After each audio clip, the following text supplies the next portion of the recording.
Apologies. I'll commence by acknowledging the traditional owners of the land upon which we meet, the Butchulla people, and pay my respects to our elders, past, present, and emerging. The Butchulla people have 3 sacred laws. What's good for a country comes first. If you have plenty, you must share, and do not take what does not belong to you.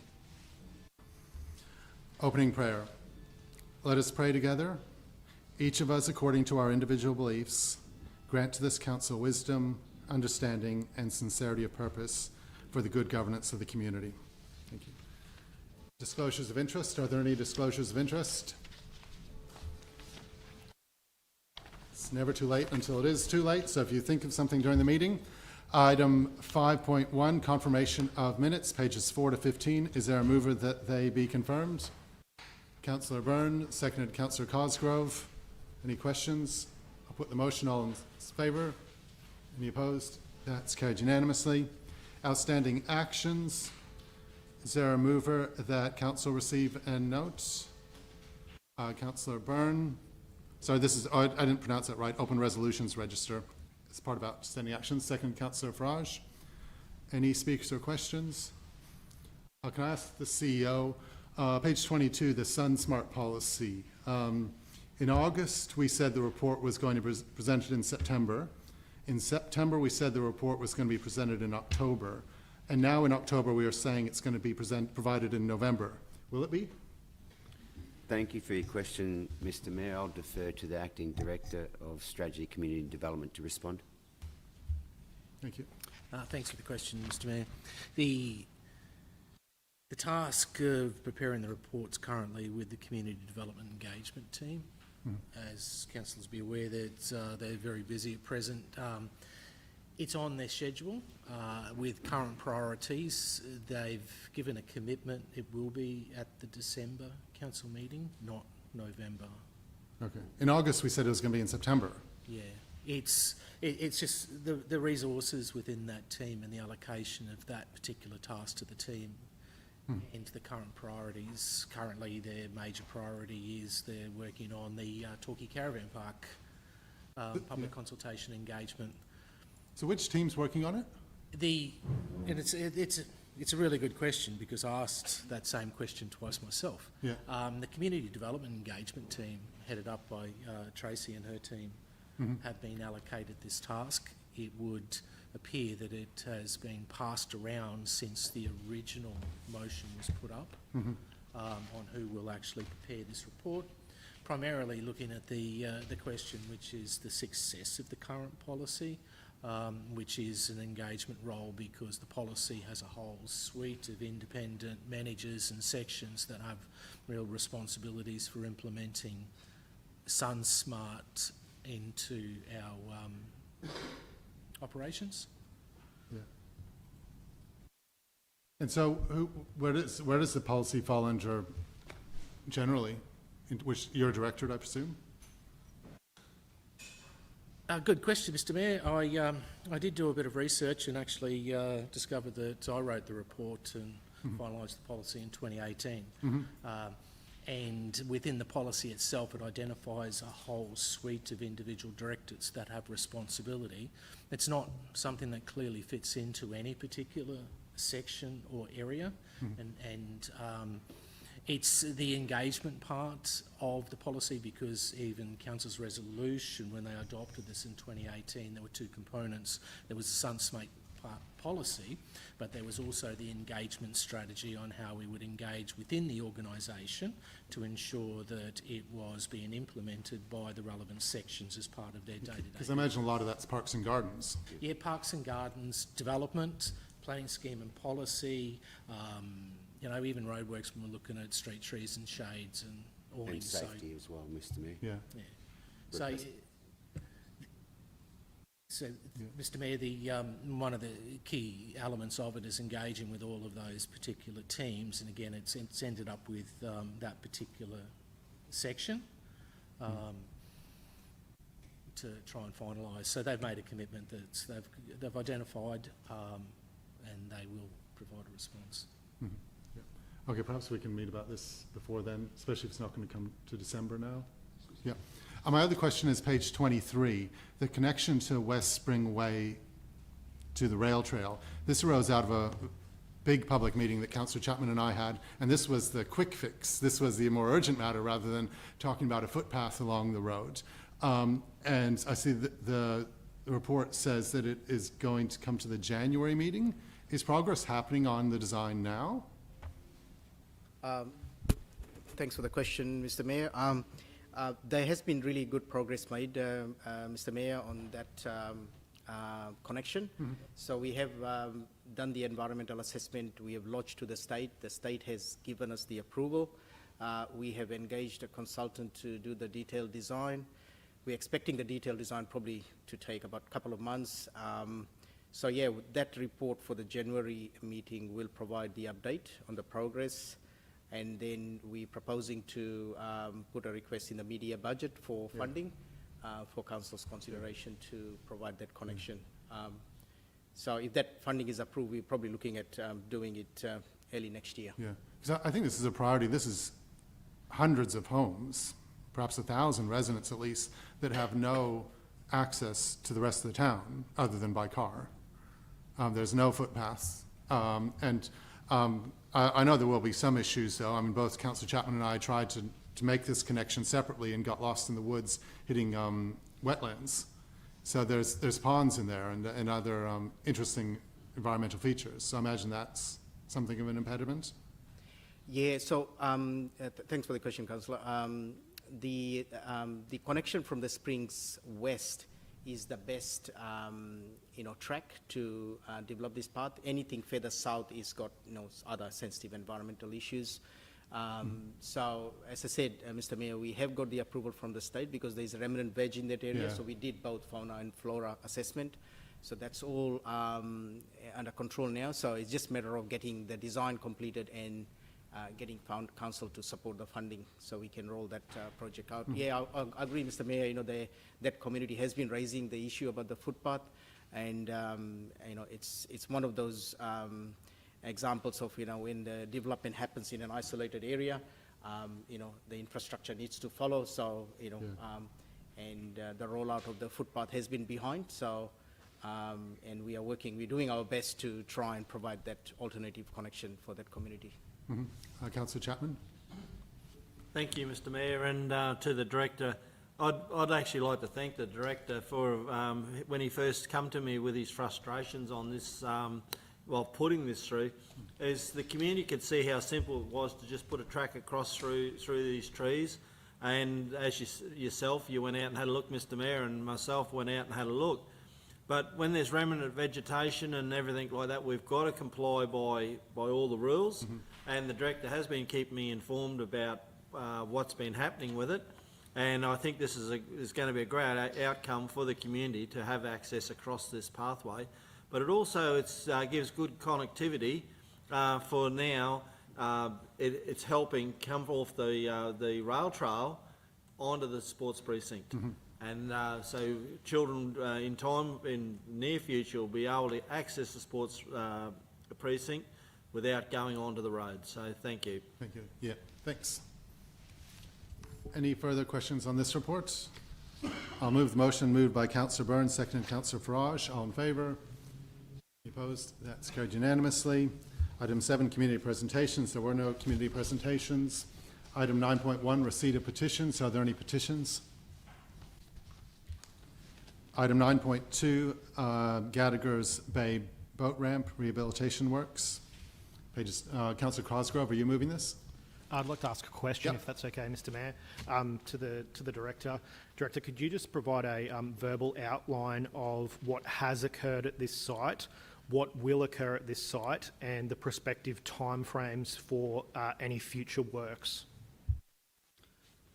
Thanks for the question, Councillor, through you, Mr. Mayor. My staff had an on-site meeting with the customer, with the chief petitioner, and we have done a number of erosion protection works, mainly in terms of placing additional sand in the eroded areas. And then we are liaising with the Department of Mine Roads as they own the boat ramp. we need to liaise with them to ensure that any further works, restoration and washout protection works we are doing is not going to impede with the channel and the operation of the boat ramp. We are in discussions with DTMR, and one of their officers are due for a visit on site in the coming months, so we will have further discussions with them and try and work out the future plan to remove some of the sand in the washout areas, and then and ensure that the depth in the channel is maintained. So it's a bit of a complex or sensitive exercise, trying to put a lot of sand around the edges, because it will end up in the channel and minimize the channel depth. So for that reason, our officers are liaising with Main Roads and trying to come up with the best solution to deal with those current challenges. I hope that answers the question, Councillor. Yeah, thank you, Director. So just to be clear, there is an acknowledgement that there's a requirement for future works at the site, but it's not possible to provide timeframes at this point. It's dependent on liaison with DTMR, Maritime Services Queensland, and timings with tides and things like that. Is that right? Yeah, that's because of the complexity around doing any works. The time frame is a bit unclear at this stage, but as soon as we have that on-site meeting with MSQ, we'll have a better understanding. I'm happy to provide a briefing note to councillors as soon as we know or have an understanding of the timings. Thank you. Thank you. Is there a mover for this motion? Councillor Chapman. Is there a seconder? Councillor Wheeland. Any speakers or questions? I'll put the motion on. Sorry, Chapman. Just quickly, I'd like to speak here. This boat ramp, I remember the old boat ramp used to be up the other end, and there used to always be shelter all over that beach there. And this goes to show, like, when this boat ramp was built, the shell grid seems to have gone away, but now it seems to be filling up within the boat ramp itself. So it just goes to show you, if you try and do one thing to make it better, sometimes it changes other things that we've got. But it's the boat ramp is for the community that's up there at the moment. I see the photos of with the sand removed of it. It looks very good to be used and safe to be done. So, thank you, and wait for the reply back from the director. Thank you. I'll put the motion. All in favour? Any opposed? That's carried unanimously. I thought it was Chapman and Wheeland. Yeah, Chapman and Wheeland. Sorry. 10.1, pages 32 to 49, informal meetings, records of matters discussed. Is there a mover for this?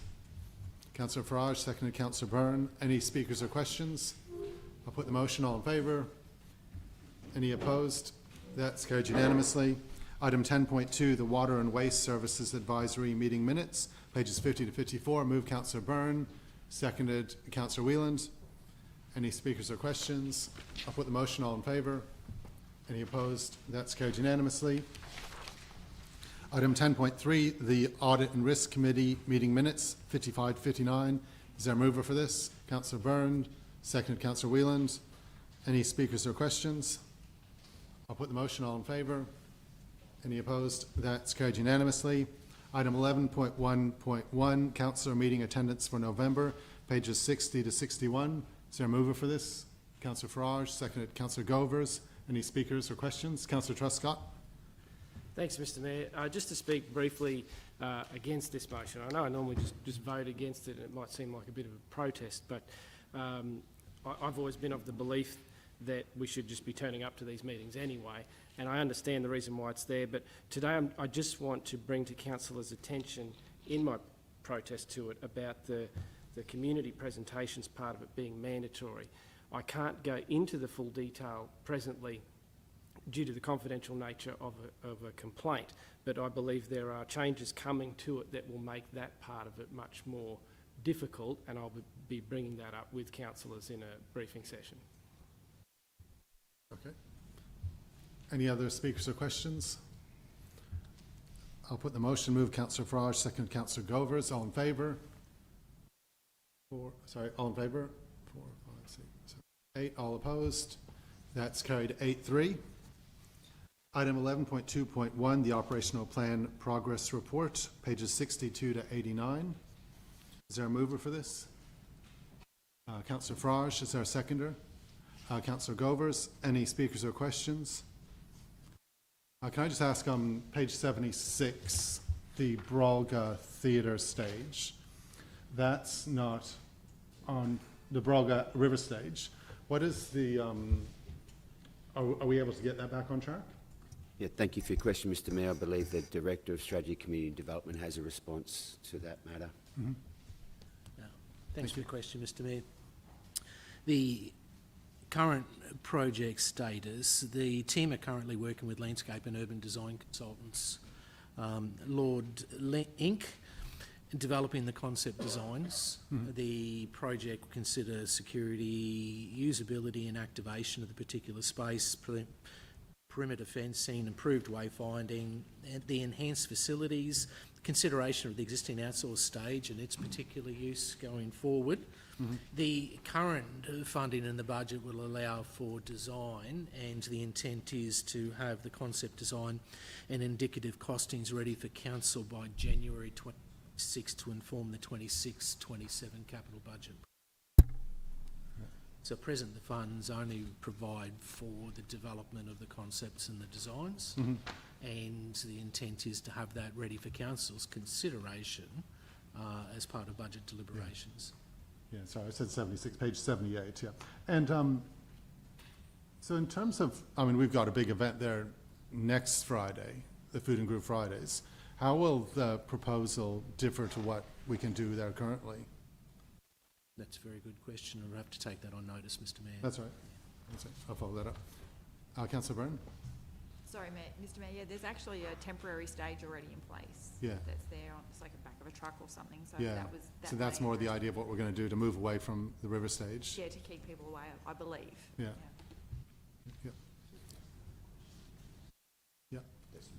And then also, I just had a question for in the sort of the water and waste page, on pages 85 to 86.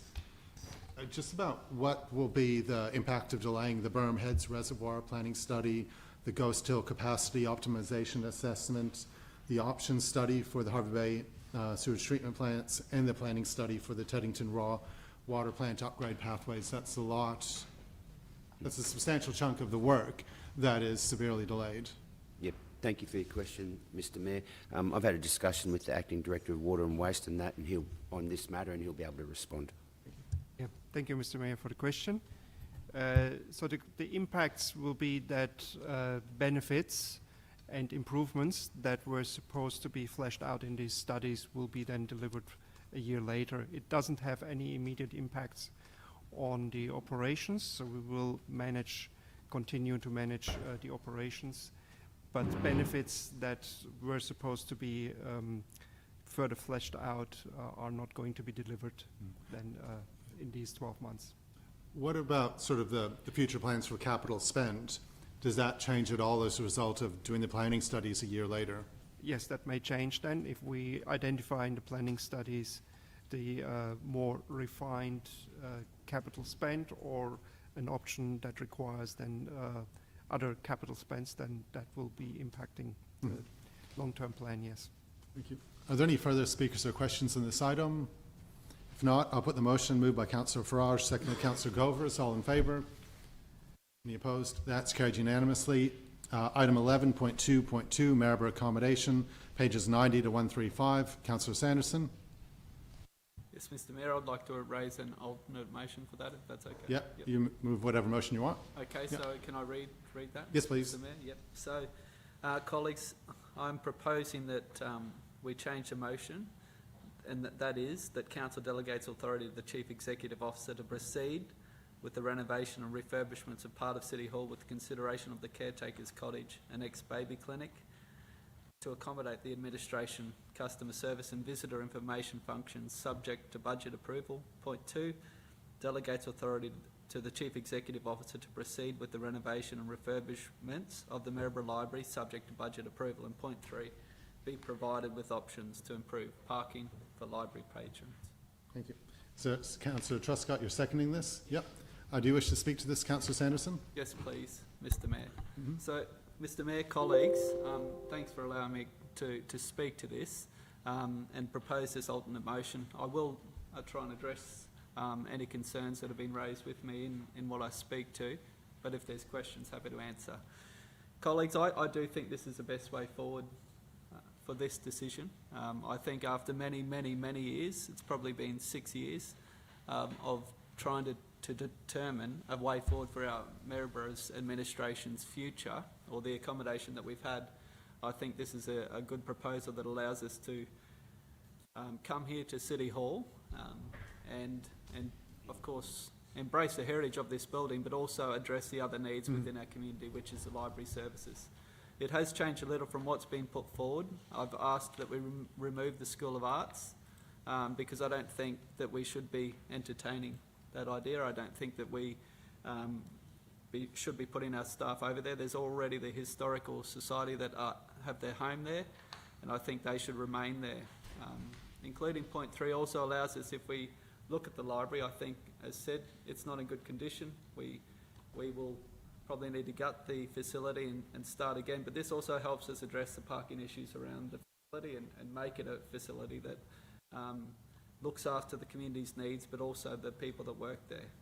I've been involved in these discussions since 2023, and as you all know, my preferred option would have been, if we had endless money, to build our administration, customer service and library all in one facility, but that isn't going to happen, and I think this way forward is a great community outcome. We're using City Hall, staff will be able to have their home here. It will bring great vibrancy to the city.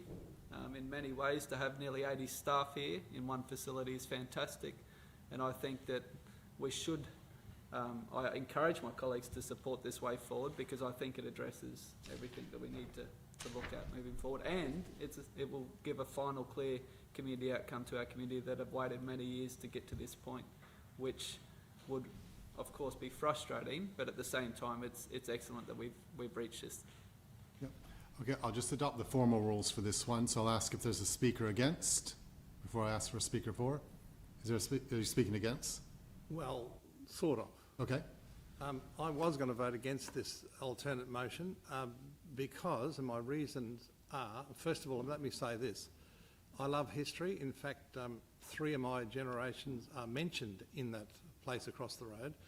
But I think it's a beautiful building, and all council buildings should be together, in my view.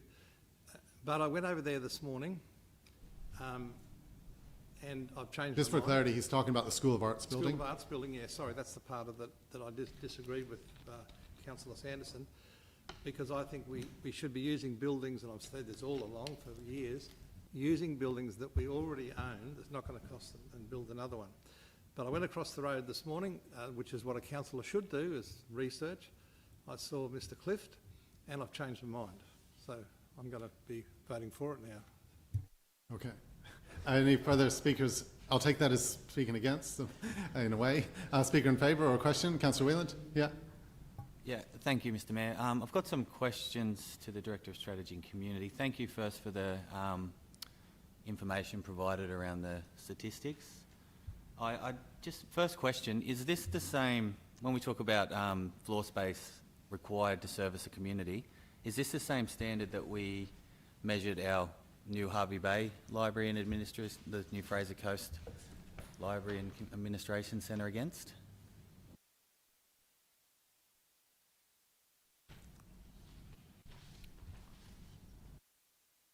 Sorry. Yeah. So, thank you for your... We've got the information that was distributed that says the table plans provide for the floor space and that it services the population. Did we measure the other community hub against this same standard? Yes, we did. Excellent, thank you. I definitely support the first part of this motion to accommodate this as the City Hall as the administration centre. I think it's a fantastic building. It deserves the investment.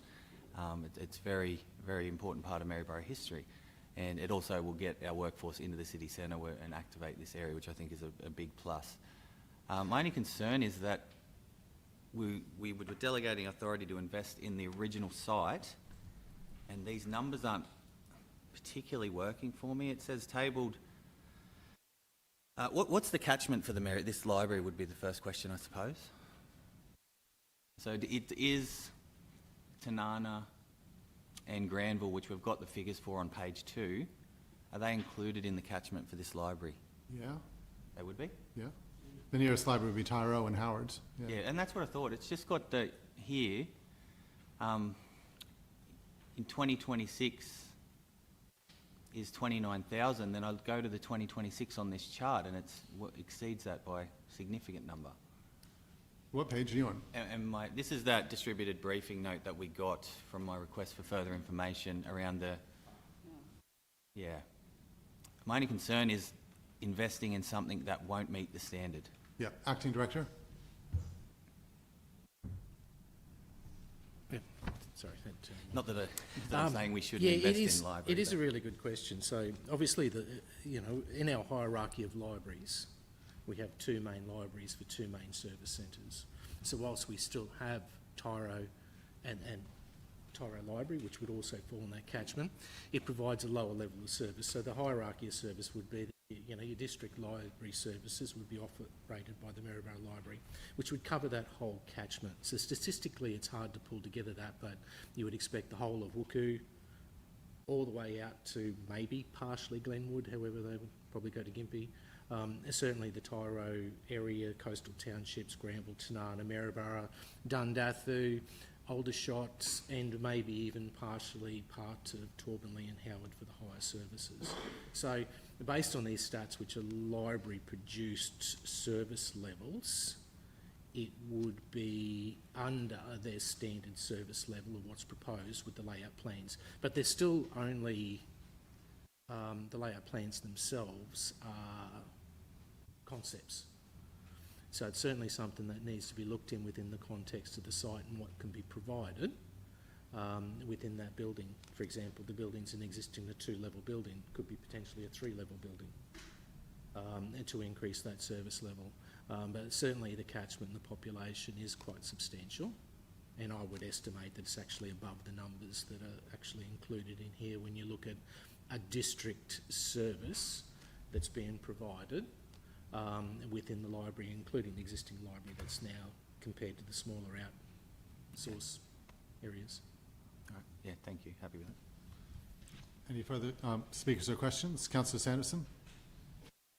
Thank you, Mr Mayor. Question to the Chief Executive Officer. In relation to if staff come here to City Hall, do we have the exact amount of staff that we know will be here, please? Thank you for your question, Councillor Sanderson. No, we don't know the exact number of staff. That will be determined. Now that Council's made the decision, we'll look at undertaking detailed plans and engage with staff and look at how what staff we might be able to accommodate, what the most appropriate number is and the appropriate functions to be able to be housed in this building. Yeah, Councillor Byrne? Thank you, Mr Mayor. I'll be voting, it's a yes. Is that okay to speak on that? Yep. Yep. I'll be voting in favour of this motion. I think for too long our community has waited for something to move forward, and I think that it would be remiss of us to keep paying rent on buildings and having our staff spread over several locations that we can't properly house and we can't properly facilitate. So I think this is a step in the right direction. I've been and visited some of our office spaces where our staff is located, and it is less than adequate, and it's certainly not an appropriate way to have our staff work, let alone attend work each day and feel proud of the work that they're doing. So I'm really keen to see this move forward, and I commend the Council and Daniel Sanderson for getting this motion on the table, and I'm looking forward to seeing something actually happen.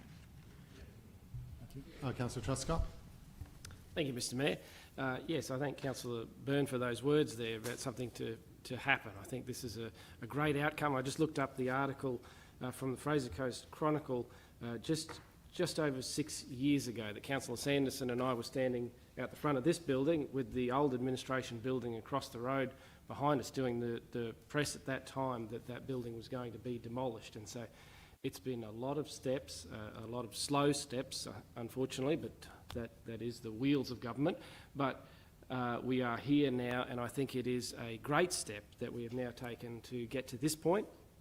I'm happy to support and second this motion, and I think it will be great to provide security for the staff, and as Councillor Phil Truscott said about being in our own buildings is a great cost saving. Having staff in this particular building, this is the powerhouse, the heart of the CBD, having quite an extensive amount of staff in this building, in the CBD, will be great for businesses and surround, I believe, and I'm really looking forward to this outcome.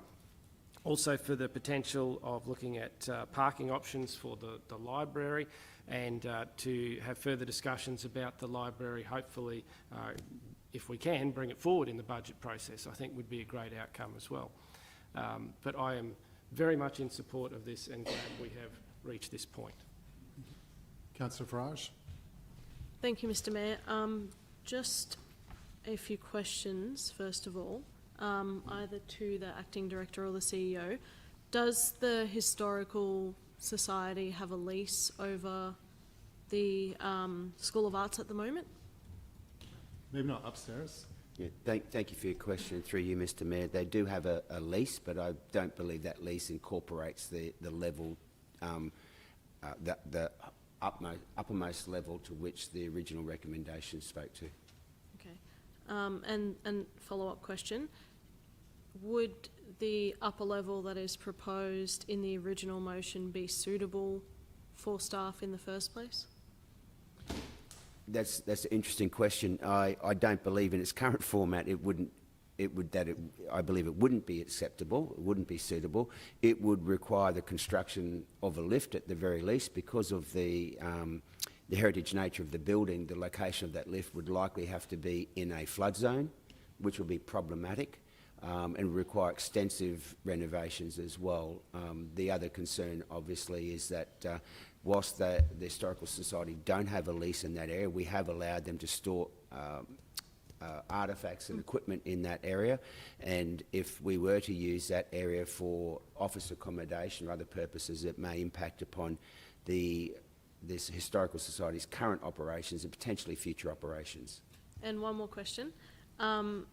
By, putting through the amended motion, does that mean that our staff that are currently located in Maryborough, should they wish to continue working in Maryborough, is that adequate space for them without the School of Arts to be able to work here, or will we still be short and have to lease other buildings? My understanding, and I'm looking for the Acting Director of Organisational Services, give me the nod if I say the correct answer, but my understanding is that there's not enough room to accommodate all Maryborough staff in the City Hall. So we'll have to look at other options, including potentially relocating staff into the new community hub in Hervey Bay. Okay. But it will take a substantial number of staff. Yep. Okay. May I speak in favour of the motion? Thank you, Mr. Mayor. Thank you to Councillor Sanderson for putting this forward. I think, as my colleagues have already said, for far too long, our community and our staff have been unsure of their future, and I just think that's not okay. So I think this is a really good step forward to ensure, that they know where we're moving, and hopefully the Historical Society can continue to store their things upstairs and preserve the great heritage and history of our region. I think, though, and obviously the libraries are very important spaces, and I'm very passionate about libraries, as my colleagues know, so hopefully we can start moving there and make sure that there is adequate space for our community to be able to access it, because libraries are where knowledge is, and as humans we are learning every day. So yeah, I think this is a really important step today, and hopefully, as Councillor Paul Truscott said, the wheels of government can start spinning. Thank you. Thank you. Councillor Chapman. Mr. Mayor, I will be voting for this motion, but I'm really not fully in support of it, and I've clearly stated this right from the start. I can see the vision that we're building the new community hub with the library. We went through it last week and had a look at the library there. And I look at what communities, the Fraser Coast is the Fraser Coast. We're all one big community in this region. And I think that community hub, if it's run right, can actually support and help the library within Maryborough.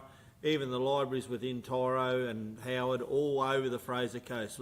We think about it as one big place as the Fraser Coast. I look at what we could build here, and there were stories to say that we can't build anything over on the corner there because it's a flood zone and everything like that. Well, it's completely wrong. There can be something built in that area there, and I've got to accept that that's what this council want is they believe that that's a flood zone. You can lift that floor up to build a library, and this is my thoughts, but you could lift that floor up that you can build out of the flood zone. You could have your admin building there and everything like that. This is something that's not going to be an easy project to do, as I feel. So that's why I'm accepting that we move down this project, because this is probably a faster thing for the city of Maryborough here. But I think we've got to look at big picture things for what we can achieve and what we can deliver for our community. And I think that what Maryborough really needs is to enhance its CBD. And that's why I feel that we probably should have been building a new library and a new admin building. But that's just my points. But my point today, I will be voting for it, but I just wanted to make it clear that they're my thoughts for future when it comes. Thank you. Any further speakers or questions? Councillor Cosgrove. Thank you, Mr. Chair. I might ask some questions before I speak, if that's okay. I'll direct them to the CEO. If he wants to further direct them to his charges, that's fine.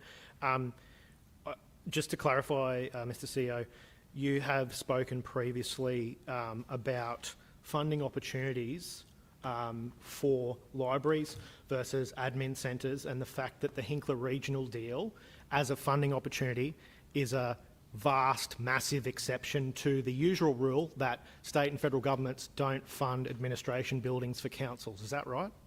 Yeah, that's been my experience over the last 40 years, or nearly 40 years in local government. It's very rare for a federal government or a state government to fund the construction of admin centres. It's not to say it hasn't been done, but the Hinkler Regional deal and the contribution of $40 million from the federal government was in response and as part of the rollout of the cashless debit card. So with respects to libraries, it's whilst it's more frequent or more probable, let me say that a state or federal government would make a contribution towards a library because it's seen largely as a community facility. Thank you, Mr. CEO. Can I just touch on essentially some of Councillor Whelan's line of questioning, that endorsing the motion as put does subject it to budget approval, which I believe would also subject it to finalising a design. We're not endorsing through this motion, if we endorse it, a finalised design, and things like the capacity of the Maryborough Library can be taken into account as part of that budget process. Is that correct? That's right.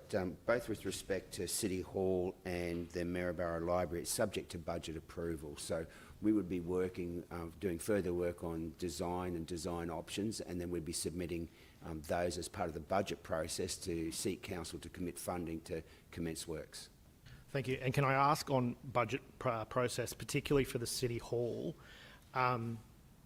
is it proposed that endorsing this motion will mean the City Hall renovations will come to a budget amendment for this financial year, or will this be pushed out to next financial year at the earliest? Yeah, thank you for your question. It's my understanding that the City Hall renovations will come up in the mid-year budget review to seek some funding to progress the matter and make the wheels of government work a little bit faster, if I can pinch an analogy that a couple of councillors have used. Great. Thank you, Mr. Mayor. I'll speak to the motion if that's okay. Strongly in support of the motion. Let's be frank. Having a big empty City Hall is a travesty. It's a travesty. We need to fill this place full of our workers. We need to activate the CBD as much as possible, and we need to use this big old beautiful building, which, as was pointed out by one of my colleagues, is literally the heart of the civic process for our region, and has been since Maryborough was the powerhouse that was the fundamental centre of the region. So it is a travesty that there's that's a big cavernous empty space out there, and we need to fill it up with people as soon as possible. It's a smart option.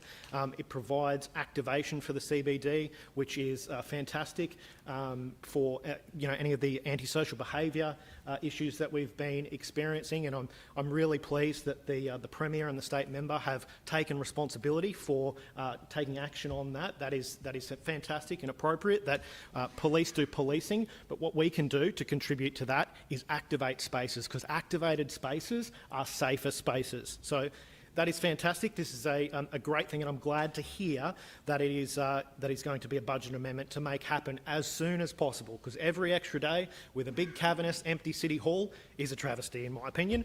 So really happy to see us push forward on this as soon as possible to really restore the beating heart, as I said, of the democratic process and the civic process.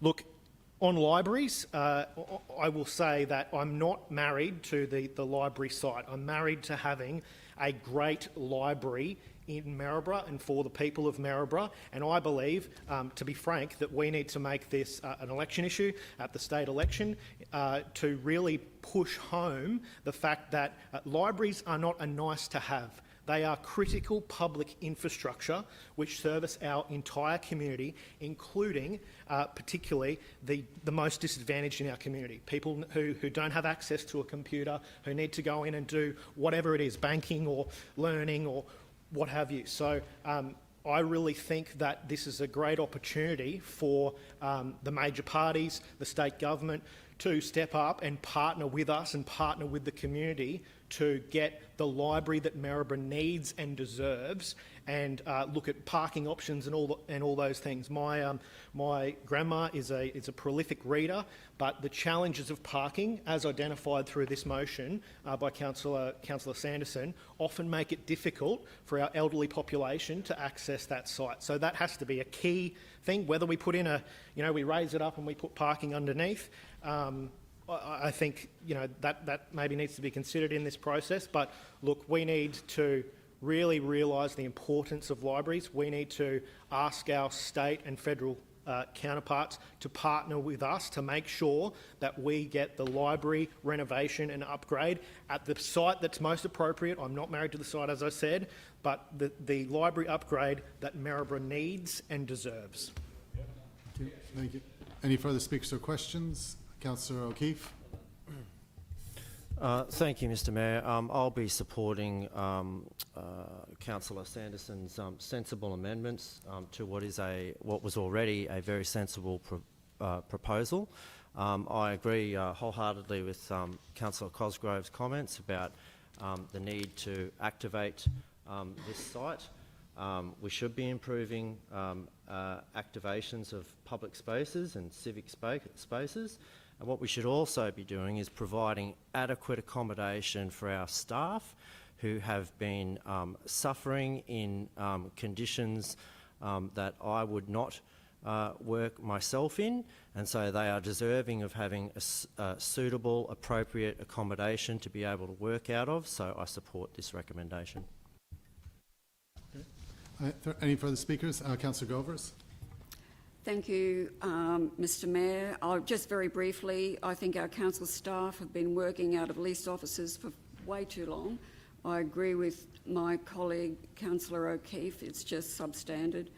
I think this relocation that we're talking about is going to be beneficial to our staff, but more importantly, or equally, is our residents when they're using our council services. The Maryborough Library needs an upgrade, no doubt about it. I'm a keen advocate for our libraries. They do wonderful things in our society, not just reading books, but hosting ballet and all sorts of things for our residents. So we really need to get on top of that quickly. So thank you, Councillor Sanderson. I'm in support of your motion. Thank you. Any further speakers or questions? I'll begin by saying I agree with Councillor Sanderson's changed motion. I don't believe the upstairs at the School of Arts is suitable for a number of reasons. Firstly, it'll be cost prohibitive to to put an elevator into that flood-prone area. I just have a couple, and so I understand that if this is passed, we'll need to have a reason as to why it's different to the officer's recommendation. Is the reason that's given there suitable? The use of the School of Arts building is not suitable for housing staff and may impede upon current and future operations of the Historical Society, and improved parking provisions need to be considered if the existing Maryborough Library is to be renovated. Yeah, Is that sufficient for the reason? Thank you for your question, Mr Mayor. I believe it is sufficient for the reason, and it satisfies the requirements of section 21.10 of our standing orders. Thank you. And can I just take you to the layout on page 119, Mr. CEO? You can use this one if you want. I'm very pleased to see the councillors' offices are still there near the front. I think that's a suitable place for the councillors. I just had a question about where the Visitor Information Centre is now. It says Visitor Information Centre and Customer Service. Do you believe that the two could go together like that, or that we should have separate facility for visitors wanting to learn about walking tours and the whole region, to somewhere where people go in to pay dog registration and find out, about direct council services? Are they two very, very different things and should have separate homes? Yeah, thank you for your question, Mr Mayor. I don't believe it's advisable to have a visitor information centre and a customer service centre in the same location. I think in the current format, neither of them would work effectively. If this resolution of council is passed, our first step would be to engage with the Fraser Coast Tourism and Events and explore other opportunities for a visitor information centre, and to determine what the council's appetite is to continue. I know that the Fraser Coast Tourism and Events Board is looking at the future of visitor information centres, so I think that engagement with Fraser Coast Tourism and Events would be well timed. In relation to the preliminary designs that we have there with the council chambers, with the council's offices, we will be engaging with councillors about that location, whether there perhaps might be other locations, for example, the caretaker's cottage that might be suitable. So the message I'm trying to give is that these designs may change after we do further engagement with councillors and organisations such as Fraser Coast Tourism and Events. Yeah, and I too, I'm in favour of us retaining visitor information centres, and I don't think in that single space down there could work for both, as what's currently in the preliminary plans. But I'll speak in favour of the motion. I think this is a good day for the CBD. If you go over to the Maryborough Library right now, you can check out a book, A Visit to Maryborough City Hall by George Seymour, which covers the history. And in researching the history of Maryborough City Hall, what I really found is that that the real heritage of the building is in the human activity. Theatre in the hall, wrestling, boxing matches, people coming in here to speak to the mayor and the clerk and the council officers and the councillors, meetings in this room, and activity, service on behalf of the community. And by bringing the organisation back into the building, I think we can ensure that the real heritage of the building, which is being at the heart of the community, can continue. I walk down that hallway into what used to be the mayor's office many, many years ago. The gas lighting fixture is still on the wall, and beneath it is the old mayor's desk, where mayors like Billy Domain sat, and did their work. Now it houses our catering once every other month. This building is severely underutilized. To have the former mayor's desk used once every other month to hold sushi is a change, which is not necessarily for the better. I'm very, very pleased to see that we will be getting back into the building and utilizing it for its original purpose, and that'll help preserve it. You preserve historic buildings by using them. You preserve historic buildings by ensuring they are occupied and that people are coming and going and looking after it. I think one of the best places where you can see the preservation of a CBD like Maryborough is Fremantle. Notre Dame, the university, has basically taken over Fremantle. Most of the historic buildings in the CBD of Fremantle are university buildings, and it adds a vibrancy, a colour, an activity to the city. And I'm really pleased that we can do that here, starting here in Maryborough City Hall and then moving outwards. So I support this recommendation and the slight changes that Councillor Sanderson has made to it. We do need to find more parking around the library, and we do need to improve the library. So I'm really hopeful that this will be the start of something, the next chapter for Maryborough City Hall and the CBD. Yeah. Any further speakers? I'll put the motion, move Councillor Sanderson. Sorry, Councillor Sanderson. Yeah. Well, Councillor, no, I'll give you a go. Councillor Truscott said he was speaking, but somebody can. You can go, Councillor Sanderson. Yeah. Thank you, Mr. Mayor. No, I just wanted to say thank you to my colleagues and for your support of this step. I think, as said, at the end of the day, bringing everyone back under one roof will save money and help, of course, boost the city centre, which we've all spoken to as well. As we know, we've had staff across leased offices for more than 6 years, which has had, of course, financial and operational impacts for our council. This decision, which by the looks of things that we all support, benefits both our staff and the wider community, ensuring council continues to have a strong presence in the heart of Maryborough while creating a vibrant precinct that honours our heritage, as the Mayor has said. Relocating teams into this City Hall and potentially nearby heritage sites will also improve service delivery and inject activity into the CBD, which is a win for local businesses. As Councillor Truscott also said, raising the library upgrade in our budget process, I'll definitely be asking that we possibly bring that forward, as the CEO has identified that that's the steps we need to take there. But at the end of the day, I believe this is a great community outcome for everyone. We've finally got a way forward. I hope nothing changes from here, but this step allows us to actually move forward. The library upgrade can happen, hopefully as soon as possible, but we can be in here with construction possibly to start next year. So very exciting steps, and I'm sure our wider community will be very happy with this decision. Thank you, Mr. Mayor. Thank you. All right, I'll put the motion. All in favour? Any opposed? That's carried unanimously. Mr. CEO, what do you have the drafting for the wording? Yes. Thank you, Mr. Mayor. In accordance with section 2110 of the standing orders, I'm required to make a statement of reasons where the council resolves to make a decision that's inconsistent with the officer's decision. My statement of reasons, as the Mayor said before, will be that the use of the School of Arts building is not suitable for housing staff and may impede upon current and future operations of this historical society, and improved parking provisions need to be considered if the existing Maryborough Library is to be renovated. Thank you. That's the reasons I'll give for the council's decision. Yep. All right, 11.2.3, council meeting schedule for 2026. Is there a mover for this? Councillor Farage. Is there a seconder? Councillor Govers. Any speakers or questions? Councillor Truscott. I'd like to make one change. I'm not a parent of young kids at the moment, but every meeting I noticed is not in the school holidays with the exception of September. So I'm moving that we, friendly on movement, that we move that 1 week forward. Then every meeting next year will be not in school holidays. And the reason I say that is because there's a lot of parents here, and sometimes it's a little bit, not difficult, but it's more beneficial for them to be out of school holidays. So just 1 week and one change, and that's the September meeting on page, I think it was 171, I whatever it was. I wrote it down. 137. To the 16th of September rather than the 23rd, is that right? Yeah. That's from memory. Is that acceptable to the mover? And the seconder? Yep. Okay, that's the new motion. Councillor O'Keefe. Thank you, Mr. Mayor.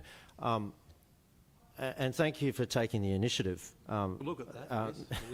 That would have taken a bit of back and forth. Just wanted to double check. Has anyone else looked at those dates as well, just to confirm that? Anyone else? No, just me. I looked it up this morning and I thought, because I always notice that when we have meetings during school holidays, it's always people have got less time because they've got kids to look after it sometimes. And I thought, well, why not have them all out of school holidays? It's only it's 2 days before the school holidays start. Yep. And I just thought it was a good idea. You know, if you don't like it, you don't like it. Well, just thought I'd move it. Thank you. Oh yeah, Councillor Farage. Oh, thank you, Mr. Mayor. I have just checked, and you are correct. The Term 3 starts from Monday the 13th of July and ends on Friday the 18th of September. So yes, it is correct.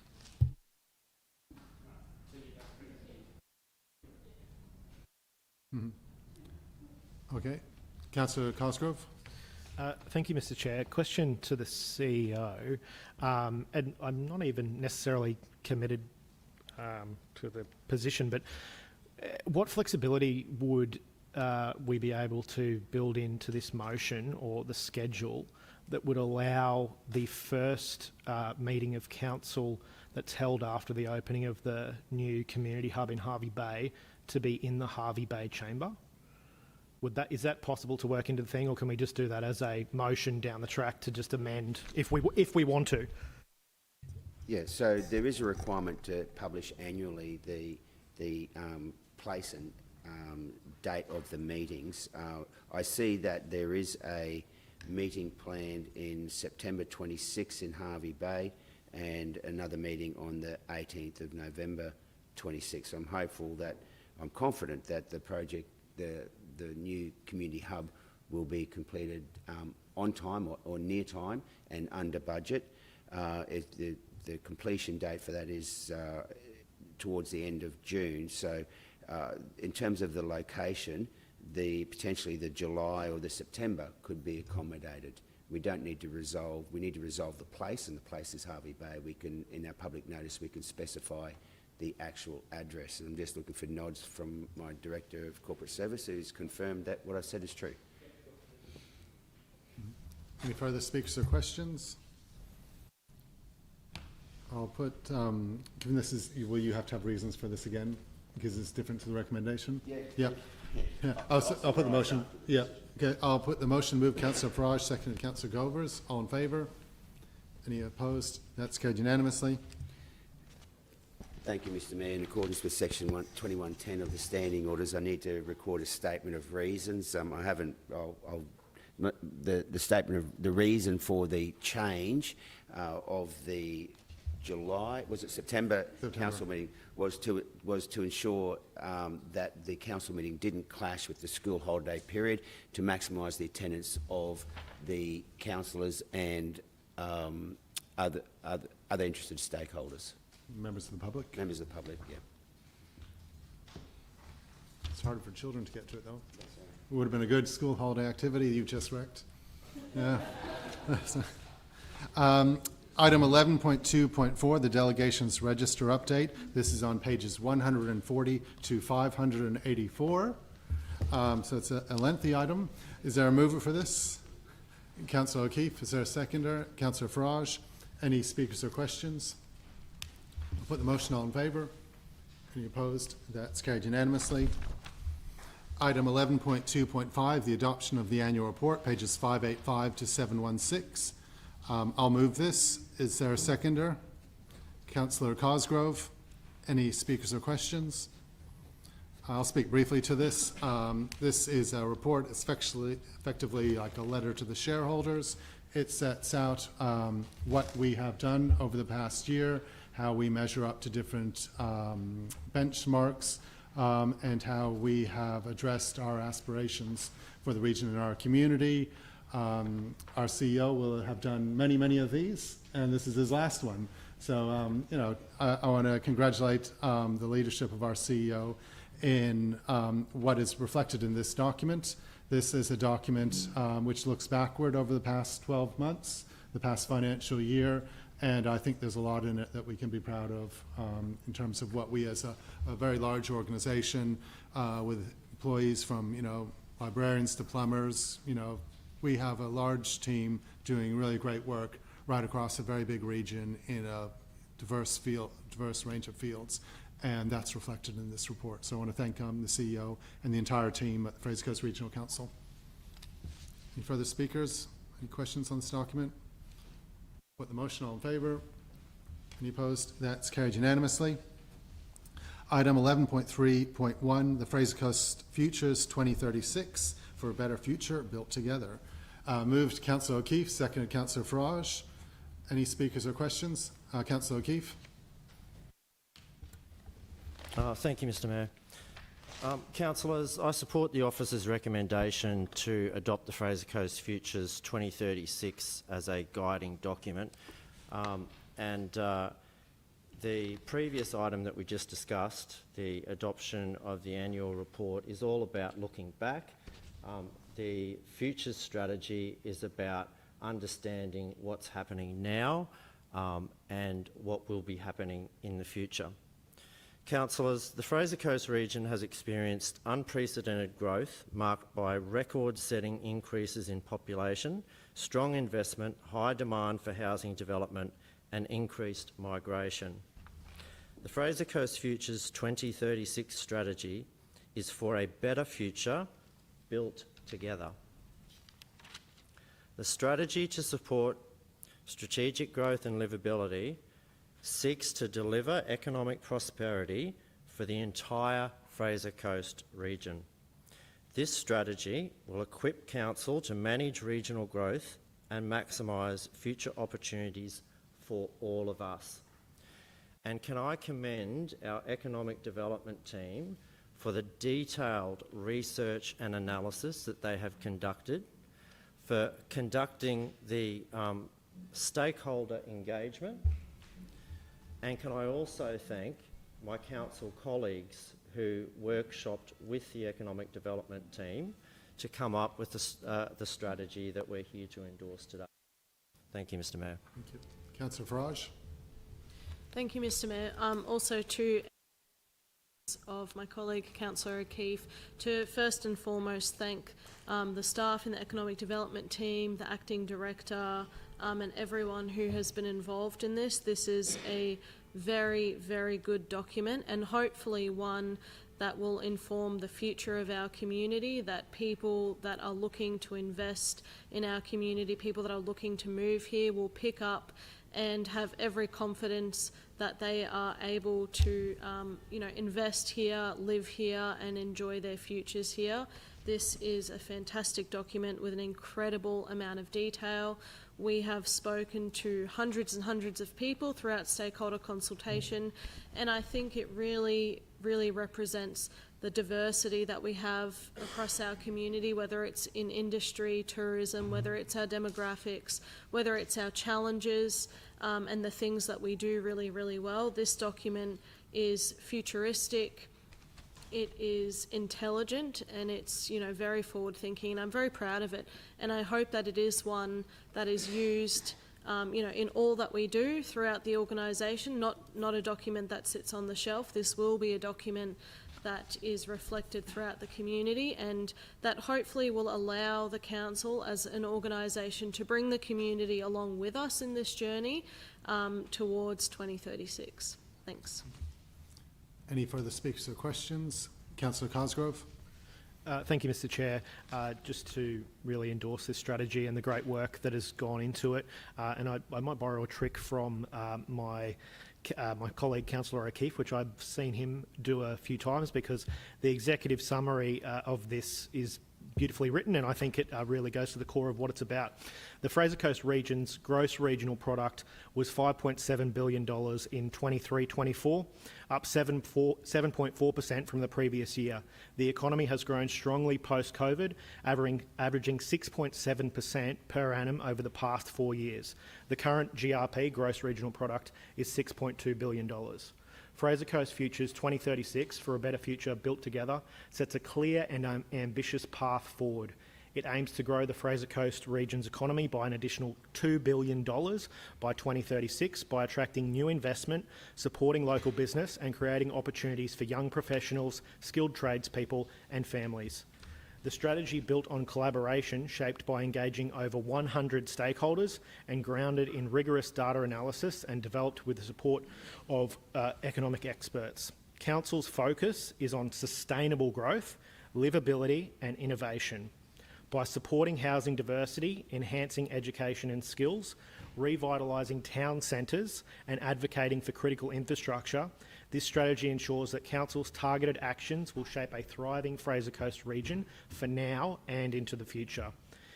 Importantly, Fraser Coast Futures 2036 prioritises social progress alongside economic metrics. It's not all about money. That was my comment, sorry. It focuses on inclusive prosperity where residents can build their futures and our natural assets are protected and celebrated. I commend all the staff, the consultant on their work. Thank you to all the stakeholders who've participated, and this is a great plan to keep driving the region forward. Thank you. Any further speakers or questions? Councillor Chapman. I will be voting on this here today, but I think this plan is great because having a document like this, everyone can sing off the same hymn sheet, and I think that when we really look at the growth that we've got in this region and what is happening here, people have really the secret's out that this is a great place to live and a lovely place to live. And I look at some of the things in here about like the environment, how we're looking at trying to preserve our environment and for the future, and I think that's a must. So, Mr Mayor, we live in a great region, and this is a great document to go with it. Thank you. Any further speakers or questions? I'll put the motion. All in favour? Any opposed? That's carried unanimously. The next item is the Harvey Bay Basketball Association funding request 774 to 780. Councillor Farage, you're moving this. Councillor Whelan, you're seconding it. Do you wish to speak to this? Oh, sorry, what happened? Yeah, I looked at Lachlan first and he didn't raise his hand. I'll provide a clarification. I actually don't endorse the amended motion as written. Okay. I get that I ask questions. Yeah, so he's about not moving it. I'm not Yeah. proposing to put that motion. Yeah, so the motion that's been moved is, yeah, the original motion, yep. Yes, Councillor Chapman? I've got a question, Mr Mayor. There was a question I asked the other day about the tenders, about the quotations on the project, and for information in the meeting. Thank you for your question, Councillor Chapman. A briefing note was sent to councils in response to the request for further information that provided an explanation in terms of the estimated cost for each of those items and the relative degree of confidence, and you'll see in that briefing note that many of those items were as per quotations provided to the Basketball Association. Yep. Councillor Farage? Thank you, Mr Mayor. Councillors, I cast our minds back to one of the first ever briefing sessions that we had as a new term of council, and this was one of the issues that was raised, the completion of this stadium for our community. And here we are 18 months later, and this stadium is almost at completion, and I believe that it will be a fantastic asset for our community, not only just for basketball, but because of its size and the ability for it to make money for our basketball association. There could be many events held there, there could be professional games held there. We are a community, just as we've spoken about before, that has grown very, very rapidly, and our sporting infrastructure, as just one example, is something that has not grown with us. So this is really important. This association has spent the last 30 or so years working out of the PCYC, and then has grown so rapidly that they have actually been renting out courts out of schools. This means that children, who should be in bed by 9 p.m. are still playing games at 9 p.m, which of course, one may argue, well, why don't they just not play? But we know that sports and a healthy and active lifestyle is a key to a good lifestyle. So I think this is a huge win for our community, and hopefully just the start of continuing to invest into our sports precinct as a council and as a community, and continuing to attract investment into our sports precinct. We cannot complete that on our own, as we've recently all discussed around the table. Our sports precinct and our sporting facilities desperately need help, and this is just one way in which our council can provide that help. There has been many advocacies towards this project. It has gone even to the Prime Minister through our federal member for Hinkler, David Batt, has written a letter to the Prime Minister. It has gone to leaders of political parties. It has gone through state government, And here we are, finally almost at the finish line, and I'm really excited to see where the future of basketball and other sports in our community can go. Thanks. Thank you. Is there a speaker against? I have a question, Mr. Mayor. Yeah. I have a question to the CEO. Mr. CEO, with this report that we've been sent here, can you guarantee that all these things can be achieved within this? Like, I asked for the fixed quotes to make sure that it's been quoted on, but the document I've got in front of me is like epoxy flooring, a cost, and then it says what the flooring is. But to me, I was really asking was, can you guarantee that if council spends this $700,000, the basketball will be able to achieve this within their quoting system? Thank you for your question, Councillor, and through you, Mr. Mayor. No, I can't absolutely guarantee. Do I have a high degree of confidence? Yes, of course, I have an extremely high degree of confidence based on the information provided that these facilities will be able to be delivered.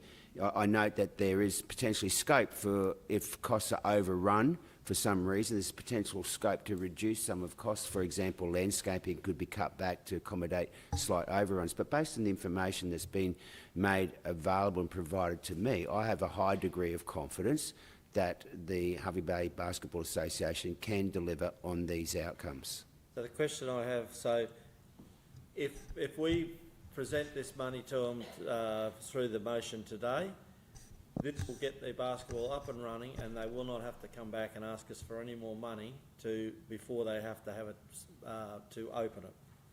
I believe that to be the case, and I appreciate that the council's appetite to consider providing any more funding to the association to allow it to be able to open is waning. Thank you. Is there a speaker against? Yeah, Councillor Truscott. Thanks, Mr. Mayor. I guess this is not so much speaking against, but speaking in abstaining, because I have really struggled with this one. Do I want Hervey Bay Basketball to succeed and be great? 100%. I could not agree more.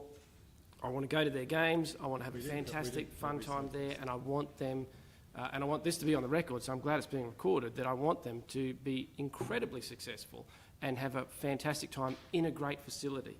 My concern is about this process, is that we have squabbled for quite some time in this very room, at this table, at the last meeting, about $10,000 to a local sporting group here in Maryborough over lighting, funding for lighting, and how difficult that was, and then for someone to come and ask for $700,000 on top of a $2.8 million contribution.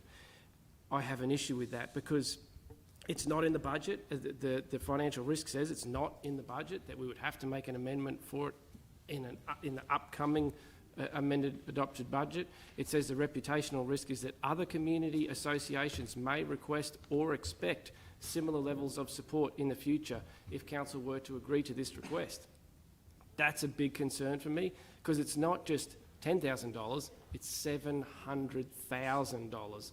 And again, do I want Hervey Bay Basketball to succeed? 100% I do. But if we approve this, I have grave concerns that I know that there are other community groups here that are asking for money to set up here, and we are saying, no, sorry, we can't help you.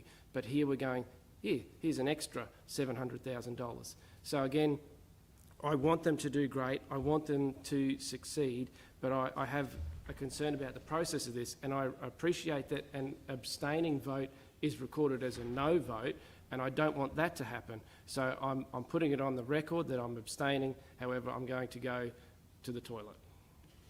Thank you. I'll call for a speaker in favour. Mr. Mayor, point of order. Councillor Paul Truscott had indicated that he intended to abstain and then has made an argument against. I'm not sure if that meets the technical definition. As far as I'm aware, if you are abstaining, you don't speak on the matter. That's not correct. No, I think you can still speak on the matter. Hang on. I'm asking the Mayor and the CEO for a clarification. Yeah, I don't think that's... Standing orders. I don't think that's in the standing orders that The standing orders prevent do that. state that Yeah. you are to give a reason as to why. Yeah. So that's why. Yeah. Yeah, you can indicate you're going to abstain, yeah. Yep. Any further speakers in favour? Councillor Whelan. Thank you, Mr Mayor. Firstly, I'll be speaking in favour, as the Mayor stated. Firstly, I want to acknowledge that there may be some frustration, or there is frustration for all of us around these cost escalations, and also that there really hasn't been any support from any other level of government in the form of dollars. Just want to point out, this has been a true community project. It's not just us, here's the money, off you go. This project is truly for the community, and while we focus on our contributions, it is important to note that the community members have donated thousands of hours of skilled labour and work, that many local businesses have donated money in the order of hundreds of thousands of dollars, and discounted works and labour. I've just got a question for the CEO, and just a ballpark. What would this have costed if we took the whole project on and built it from top to bottom and paid for every minute of labour and work and trade? You know what I'm trying to ask? Yeah, thank you for your very easy question. I can't exactly quantify, but I would say orders of magnitude more. Because orders of magnitude greater than the cost that is currently being delivered at if the council were to undertake it. Yeah, thank you, Mr CEO. I think that kind of shows that this is a value asset that we've got at a bargain basement price. Now, they're not actually asking for anything extra. They're not asking for something that they didn't already get approved for in the last budget. What's happened is cost escalation, the same thing that we have at council, the same thing that we struggle with when we get to the budget process. And we just saw a great example of that in the airport design and costing. Look, an example of what they've had to deal with was before they even started, they secured a contract for a shed, big shed, which was then voided and renegotiated for $200,000 more before they even got anything in the ground. So this, again, they're not asking for anything more. It's just a cost escalation. As soon as this is complete, and it would need to be complete for any of these things to happen, it will attract many representative and social carnivals to the region, which brings families to the region. Many of them are junior carnivals, so for every kid there's going to be a family with it. They draw families to the regular carnivals from Rockhampton to the Sunshine Coast and as far west as the Maranoa region. So it's a broad catchment. And what we'll also see, which we haven't seen in a decade or maybe even two, is our first state league team for any sport. I'm not sure if there's any, do we have any other sports in the state league currently, Mr Mayor? And the last one was the Wide Bay Buccaneers. That's right. And what that will do is provide a pathway for kids from all over the region. We've got two very strong basketball clubs in this region, and this will give pathways for both players in both of those clubs. It's a true community asset. It's not it's not just the basketball stadium. The amount of things that we can do in there, if you've come along and had a look, this will be one of the biggest indoor spaces that is community owned in the whole region. It's kind of got endless opportunities, but it must be finished or it's not usable for anything but a local Tuesday night basketball game. And that's the value that we're getting here, I think. Anyway, thank you, Mr Mayor. Are there any further speakers against? Councillor Phil Truscott. Yes, you know, I was a player of basketball. I was the captain of the Maryborough Boys High School. I was a member of the Maryborough Club. I was the president of the Maryborough Basketball Club, so I'm saying this with that in mind. But there are lots of clubs that want money that I've heard, and we've knocked them back.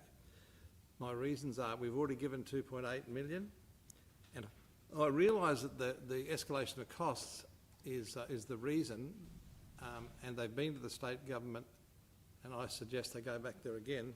But my main reason is a precedent. I mean, without sounding really petty, the CEO knocked back a request this morning for a club to spend $49.80 as a precedent, and here we are spending $775,000 as a precedent. So my vote will be no. Sorry. You said you rejected $49 for somebody. That was a precedent. I'm not familiar with the $49.80. I sent an email this morning. Oh, yesterday, sorry. Okay, any further speakers in favour? Councillor Byrne? I actually don't have speakers in favour, so I have some questions that I'd like to ask. Can I ask those now or will I wait? Yep. So far the Fraser Coast Regional Council has injected $2.8 million, is that correct? For the record, how much has the state or the federal government contributed to this? Does anybody know? Because that was information that I asked through the week and did not receive. So if it's $0, I want that on record, that the state and federal government have contributed zero to this. They've been rejected. They rejected them, it says in here. Yeah, I have an immense problem with the amount of cost shifting that is already going on to local government, and this is just a perfect example of that. My next question would be, my colleagues have pointed out that this will be a community facility and then pointed out how much it's going to be used. At what point will it be available when the community wants to use it for anything other than basketball?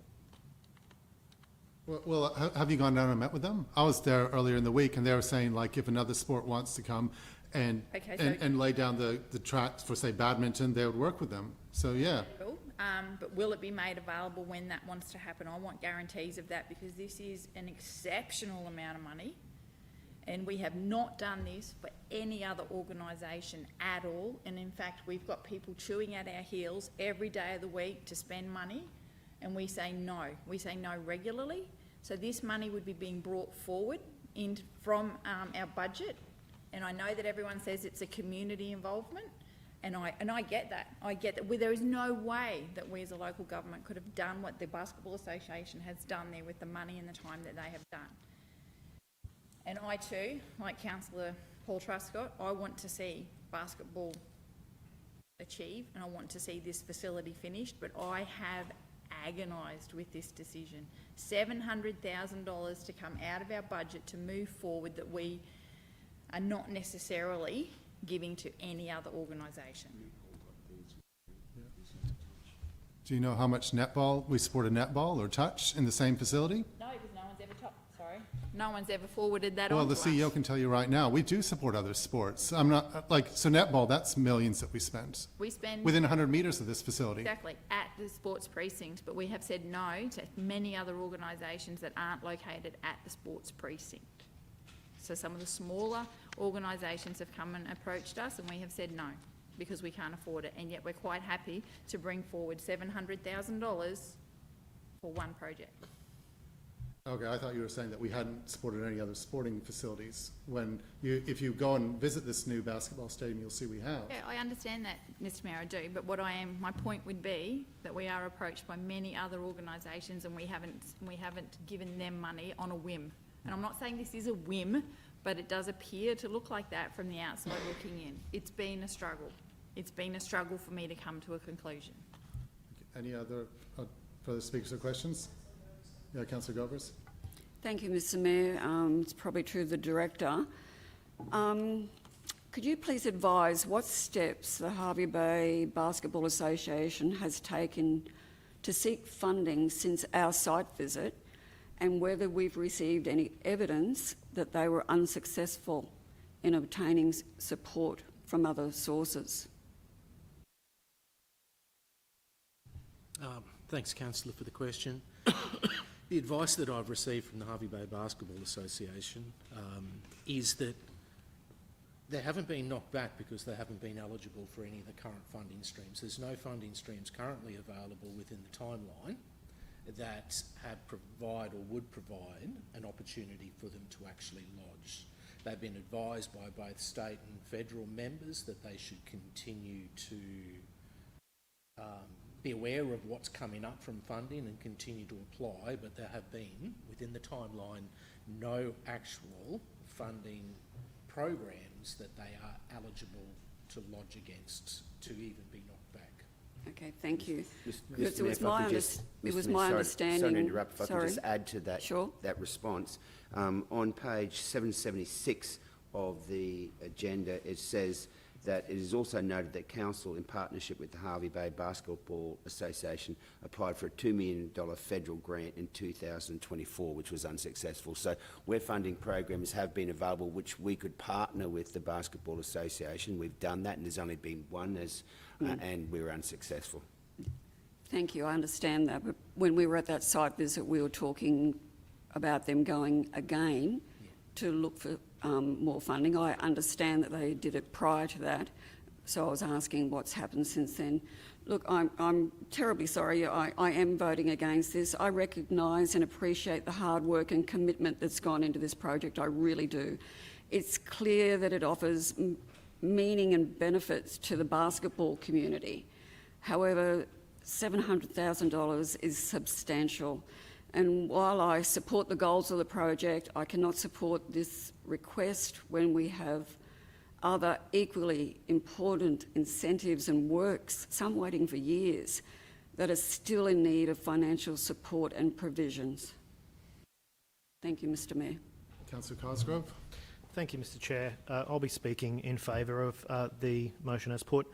And I just wanted to speak to a few issues here.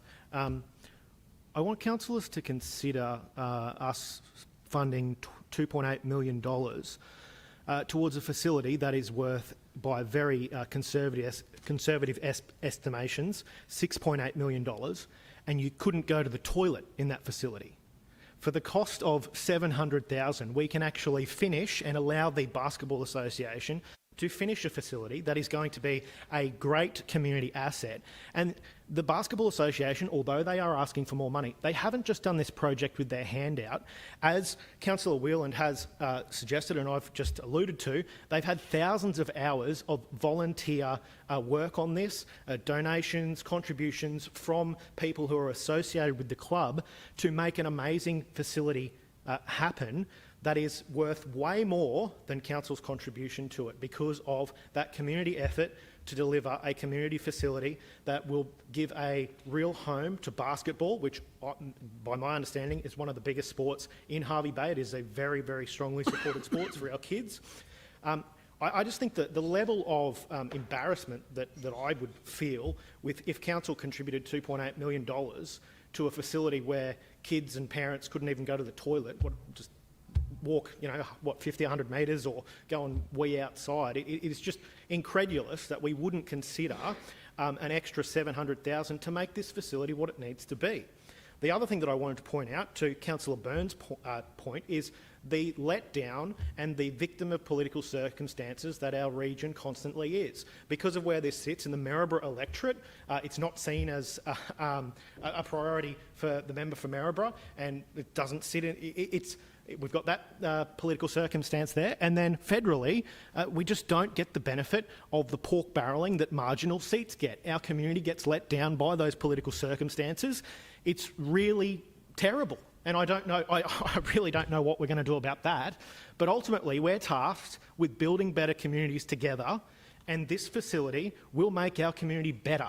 And it needs to be completed to the standard that Hervey Bay Basketball Association is putting forward, in conjunction with their thousands of hours of contribution of passionate members of the community and the Basketball Association who are driving this forward. It would be a travesty for us to not take them at their word that they've done everything they can to try to squeeze money out of the state and federal government. But look, if they don't want to come to the party, I'm afraid that we need to step up.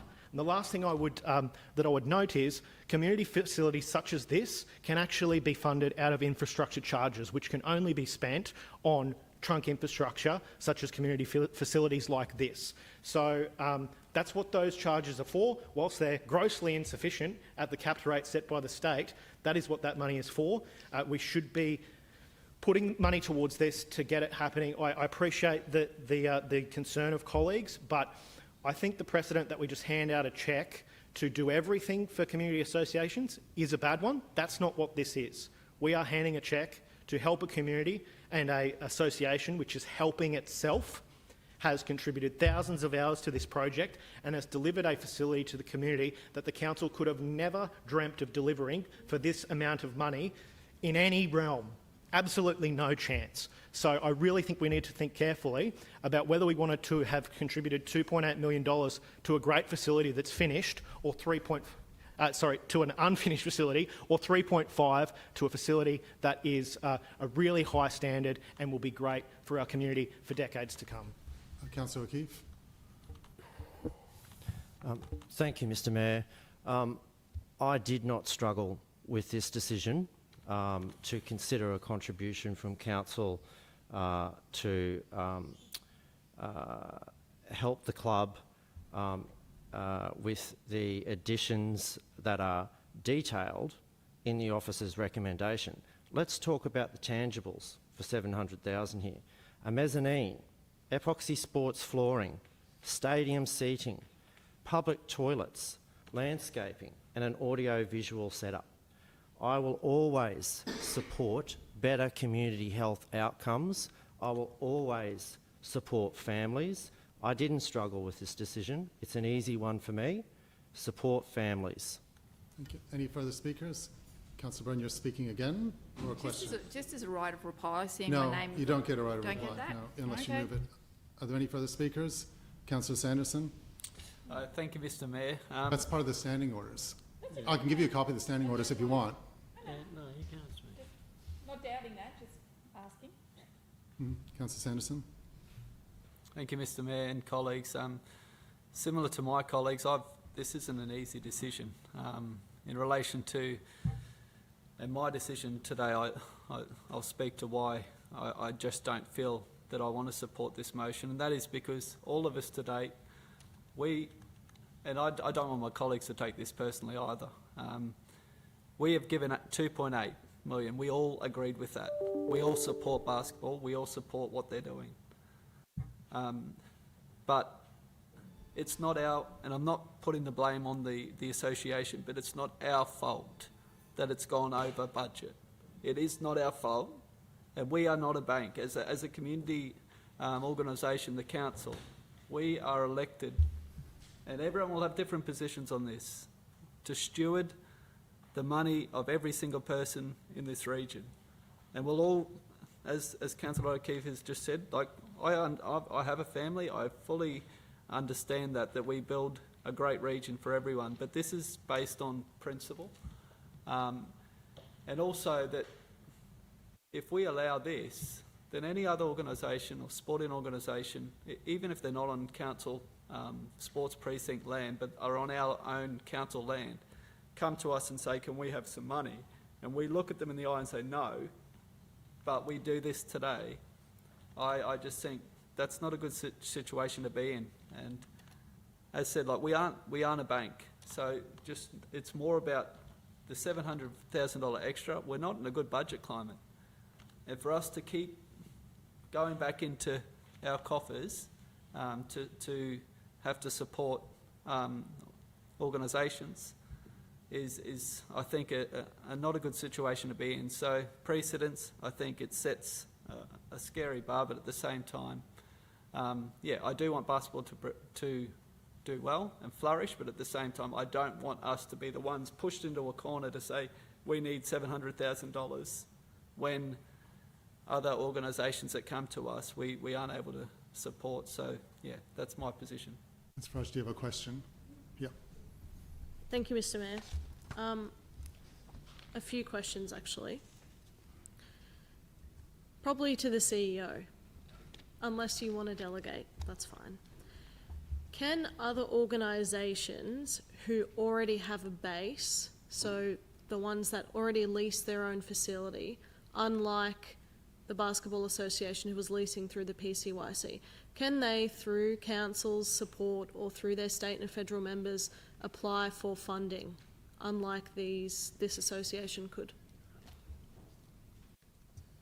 Thank you for your question. So you're asking, other community groups and sporting associations that have a lease or have a venue, can they apply for funding under state and Commonwealth grant funding programs? The answer is yes.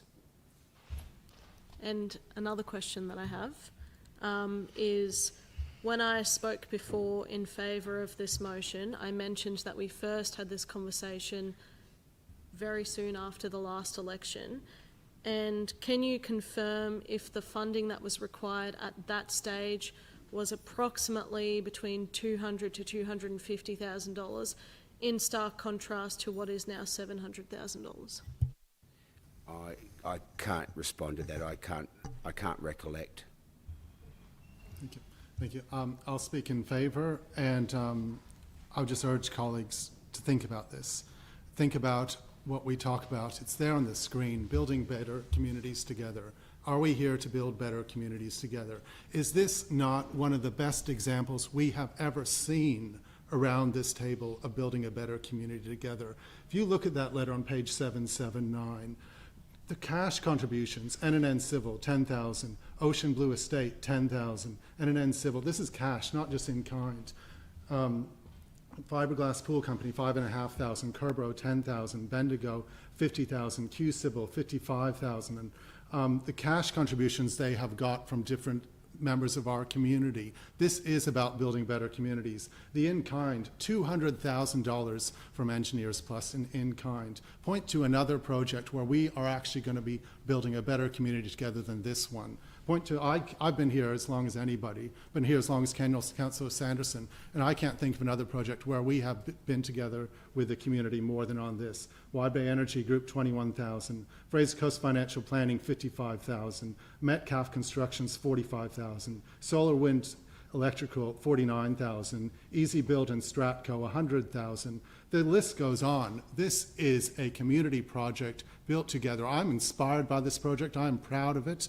But most of all, when I was there during the week and I saw the children who will use this, I want to see this happen, and I would be devastated if we turned our back on this, to see that there's hundreds and hundreds of children that are at Harvey Bay basketball right now that we are making this decision for. Hundreds and hundreds of children and adults who play this sport in a wide range. I've been to training in our parks because they don't have facilities. I've been to training in the half court at Seafront Oval and concrete there. This sport needs this facility, and the community has built it. Whereas if you talk about other sports, on that same facility, netball, we built that. The soccer, the OzTag, we built that. If we had built this, it would be so much more, so much more. We have got a good deal out of this. Our community has got a good deal out of this, and we should be part of it. I mean, if we turned our back on this now and said we don't want to be part of it for the different reasons that have been raised, that would be, for me, I think, a real step back in what we should be part of in terms of building better communities together. I've been very, very proud.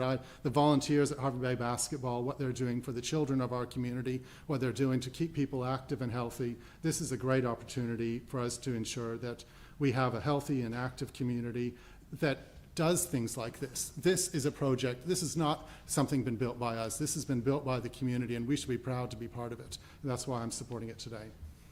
You have a right of reply, Councillor Farage? Haven't you? No. Okay. Oh, you must have asked a question. Sorry. Yep.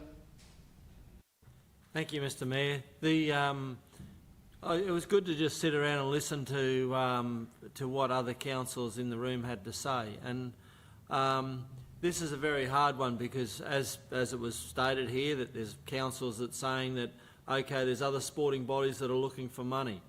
There was a good point that Councillor Cosgrove brought up about infrastructure fees. This is where the 2.8 million actually come from, was out of infrastructure fees. Infrastructure fees can be used for sporting bodies and things like this. I have a look at this facility and I just, to me, I will be supporting this as this funding, but it would have been better if is one thing that you need in the facilities is toilets and restrooms and all these facilities, what they've come back and asked for. These are the things that they should have got fully quoted if they're at the start.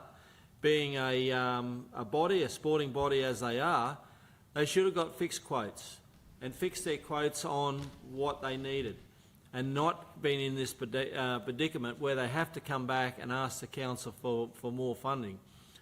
I supported the 2.8 million, but I look at the facilities that we've actually got here, Mr. Mayor, and what we're doing for our community. And I like bringing history up, and basketball used to be at the netball courts, used to be at the soccer fields in Harvey Bay. And they were given a block of land on Denman Camp Road and said, okay, that's going to be your new facilities. Now, council actually took that facility and gave it to the Aboriginal Corporation to build their facility on it. So what actually happened then is the PCYC was built, and so the council negotiated with the PCYC about moving basketball to give them somewhere go into there. That facility for the PCYC was built for the community, for youth, between the police and the youth. But it was taken up by a lot of basketball was put into that facility and it was extended for more courts for basketball.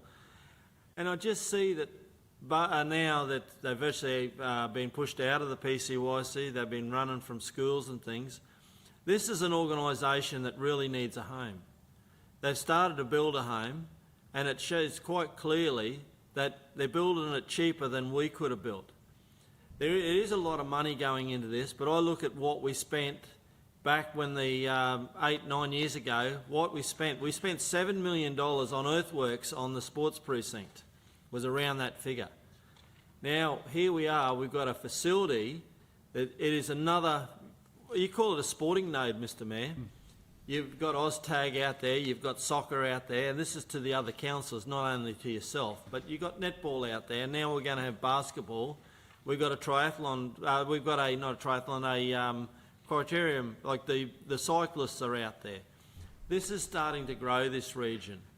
So I really think that if we can support this, councillors, and I know that it's going to come back and people are going to say, why didn't you support $10,000 on this project? Why didn't you do that? It's a tough one, but I really feel that we need to finish this facility and have a better facility for our region to move forward. So, councillors, if you did think about not supporting this, have another think about it for what we can actually achieve to have on the ground. Thank you. Councillor Farage, you have a right of reply. Thank you, Mr Mayor. I just wanted to confirm when the CEO came down before that we were to include the point 2 of the amended motion. I understand that Councillor Cosgrove didn't want to move that. So you've effectively moved what he put on. Yeah, Is that correct with the seconder? The seconder is okay with that. Councillor Wheeland? Okay. Yeah. Thank you, Mr Mayor. I think I could talk and talk and talk for hours about this, but I again cast our colleagues' minds back to when we started in council and we sat down and we did our flavours, and our flavours came back that we wanted to support young people and we wanted to support families into the community, and this is what this project is.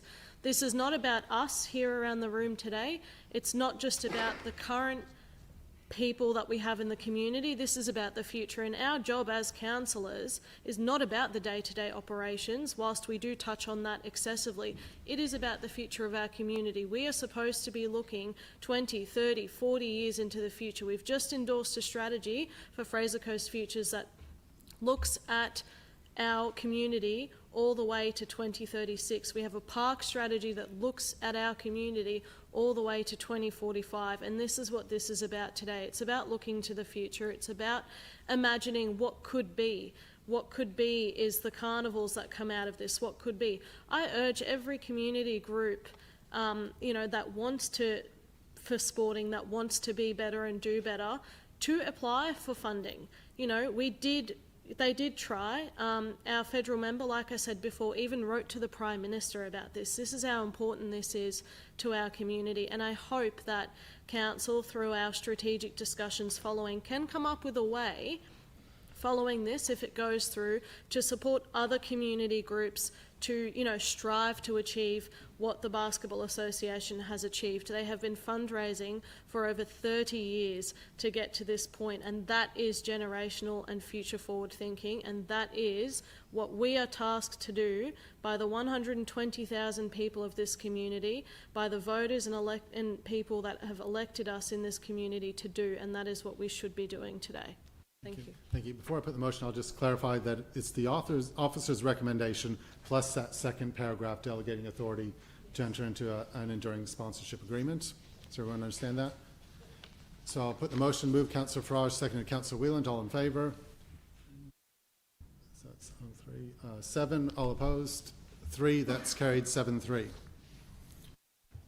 Mr Mayor, just point of clarification so councillors are aware, whilst Councillor Truscott indicated that he was abstaining, he wasn't present when the vote was called, so it doesn't count as abstaining, it's just he was vacant. So when you abstain, if you're present when the vote is called, your vote is counted in the negative. Because he wasn't here, his vote simply wasn't counted. Councillor Farage? Does the CEO have to provide a reason because this was an alternate motion? Because we added the sponsorship agreement. Yeah. Under section 21.10 of the standing orders, where the council makes a decision that's inconsistent with the officer's recommendation, the statement of reasons is provided. I don't believe that the addition of section 2 makes the resolution of council inconsistent with the officer's recommendation, so don't believe that I have to record a statement of reasons. Thank you. Thank you. We'll go to agenda item 11.3.3, the Australia Day events, panel recommendation for funding, pages 781 to 783. Is there a mover for this? Councillor Farage, seconded Councillor Govers. Any speakers or questions? I'll put the motion. All in favour? Any opposed? That's carried unanimously. Item 11.3.4, the festive event grant recommendations, 784 to 786. Is there a mover for this? Councillor Govers, seconded Councillor Paul Truscott. Any speakers or questions? I'll put the motion. All in favour? Any opposed? That's carried unanimously. Item 11.4.1, review of regulatory parking settings for Old Marlborough Road, 787 to 792. Is there a mover for this? Councillor Cosgrove, seconded Councillor Farage. Any speakers or questions? Councillor Cosgrove. Thank you, Mr. Chair. Just to thank the staff in Infrastructure Services for their work on this. Ultimately, I raised this off the back of a business raising it with me, but I think in this case the feedback was pretty comprehensive that it's not an appropriate time to change, which will be disappointing to some. But that is, I think, appropriate given the feedback was overwhelmingly supportive of not changing the settings in that area. Thank you. Any further speaker? Councillor Chapman. Thank you, Mr. Mayor, and also would like to thank the staff. I know they put a lot of work into a report like this that comes in, and review with businesses and everything like that. And the concerns that we've got is if you alter it for someone, it may not be for someone else, and then you've got more and more work for council staff. But I think the council have done the right thing here and had a good review over it, and I'd like to thank them for their work. Thank you.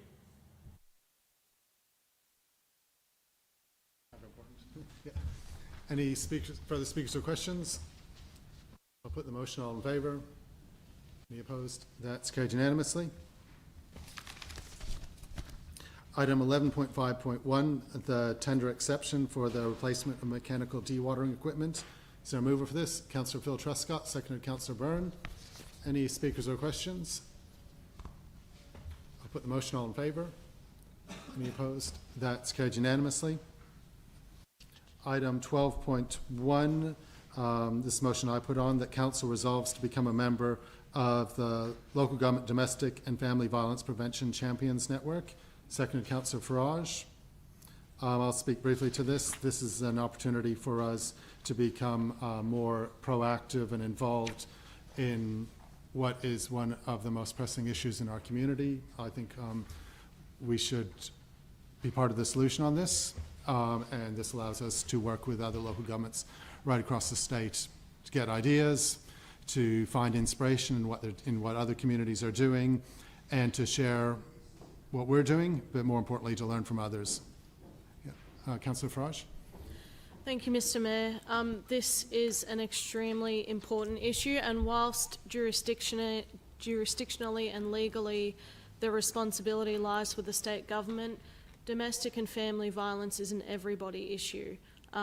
Joining this Champions Network, along with 55 out of the 77 councils, I think those are the right numbers, don't quote me, means that we are taking an active stance on what we should have already been doing, and that is, making sure that we as a council organisation have a supportive environment for our staff, but also out in the community that we are proactively seeking to support services that already exist in this space, and also show that we care and be part of the solution. And this is, really important. I'm very proud of this motion and really hope that colleagues consider voting for it, because it is really important, that our community can look to us as leaders in this space. And this does not come as a cost to our council. We can choose to, our level of involvement. There are specific ideas that we may choose to proceed with through the Champions Network, but otherwise it is just simply our time. And I think, if we can't give our time, then what are we doing? Thank you. Councillor Govers. Thank you, Mr Mayor. I'm supporting this motion and thank you for bringing it to us. It's been a long time coming. Supporting victims of domestic and family violence is, without doubt, one of the most important things all levels of government can do. The stats given to us at the meeting of the Domestic and Family Violence Prevention Council is saddening, and to say the least, it highlights the need for us to join the over 55 local councils who are supporting this matter. Our region has a staggering number of occurrences and issues relating to domestic and family violence. Even some of us in this room, sorry, I get very emotional on this matter, have been victims. It's important to understand and to recognise it's not just about the physical symptoms. It's recognising the other signs: coercive control, mind manipulation, financial abuse, and isolation from others.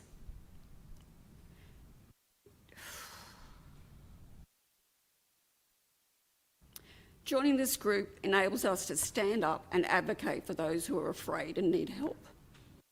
Joining this group is necessary. Speaking up and helping our residents in our region is vital, and I urge all colleagues to vote in favour. Councillor Byrne. Okay, I'll be supporting this motion, obviously. This is a step forward for our community and our council to support victim survivors and their families. It's most important to note that this is a whole community effect. Domestic and family violence remains a serious challenge for our communities across Australia. As local governments, we have a responsibility and an opportunity to lead positive change in this space. By joining the Domestic and Family Violence Alliance with Local Government Association of Queensland, we will have access to valuable expertise and resources, ongoing training for staff and elected officials. Working with other councils and partners, the Alliance will make it easier to share knowledge and develop stronger, coordinated solutions for the community, amplifying our collective voice to influence policy and advocate for the needs of our entire community. These statistics were given to us the other day, and they are from the Fraser Coast local government area. Not Australia-wide, just our area. We have had, since 2016-17, a 108% increase in domestic and family violence call-outs by the QPS. 332% increase in domestic violence actions. Scarily, this statistic is probably the most horrifying. A 55% increase in domestic and family violence strangulation. And the statistics prove that that alone, strangulation, leads to murder. It is death. There's been 19 deaths in Queensland this year, 13 female and 6 male. And 50.1% calls for police are for domestic and family violence. Anything we can do as a council is imperative action. We don't have to reinvent the wheel here. There are community groups, clubs and organisations doing great work in this space. They need our support, our commitment and our voice to publicly call out domestic and family violence. We can support our existing services and lend our collective shout. We can make a difference through advocating to all levels of government to support our community. Everyone deserves to feel safe at home, and this is something that the Fraser Coast Regional Council can do with little or no impost, and I am 100% for it. Thank you. Councillor Chapman. Thank you, Mr Mayor. I look at this and think to myself that this is something that we've got to support to show that this community is a caring community, and if there is domestic violence out there, I want it to be highlighted too, because it's got to stop. I went along to a domestic violence meeting down in Yarangan there, probably 18 months, 2 years ago, and they were talking about the number of police that go out to do domestic violence. And what actually happens is a domestic violence issue, police will actually look at that as a high priority, because it's normally someone's life is involved in it. So if we can show as a council, as a community, that say no to domestic violence, we can take the pressure off our policing so the police can do their job and do look after crime and look after things that they need to be looking after. And so, Mr Mayor, you will get a hand from me for a yes vote. Thank you. Any further speakers or questions? Councillor Wheeland. Yeah, thank you, Mr Mayor. I'd like to speak in favour of this as well. One of my prior roles in the community was delivering a program about healthy relationships to Year 10 students. And what they don't realise is there's 9 recognised kinds of abuse. And while the non-violent kinds, both sexes perpetrate fairly evenly, the violent crimes are almost always men. So I want the men in this room to really get behind this. Let's own it, and let's talk about it, and let's keep our networks accountable. And we need a culture shift here. You know, throwing money at this won't fix it. You know, you can't just say we need more people to fight against this, because it's very hard to police in the home, I guess, because it's behind closed doors. So this needs to be a culture change nationwide, and we need to do our little part here in our corner of the world.